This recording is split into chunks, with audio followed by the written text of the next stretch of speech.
எல்லாருக்கும் வணக்கம். Welcome to our channel.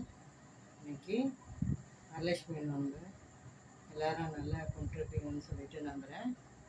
எல்லாருக்கும் அந்த மகாலட்சுமி அருள் பெற்று எல்லோரும் நல்லா இருக்கணுன்ட்டு அந்த லட்சுமி தேவியாரை நான் பிரார்த்தனை செய்கிறேன். இன்றைக்கி ஆடி வெள்ளியும் கூட, ஆடி வெள்ளி கடைசி நாள். அதுவும் எல்லோரும் கும்பிட்ருப்பீங்கன்னு நினைக்கிறேன். அம்மனோட அருளும் கிடச்சி எல்லாம் சௌக்கியமாக இருக்கணும். உலகத்தில் எந்த கஷ்டமும் இல்லாமல் எல்லோரும் நல்லபடியாக இருக்கிறதுக்கு அந்த கடவுளை நான் வேண்டிக்கிறேன். நான் இந்த வீடியோ பார்த்ததுக்கு ரொம்ப சந்தோஷம். இதோட இந்த லாகம் முடிச்சுக்கிறேன். Thanks for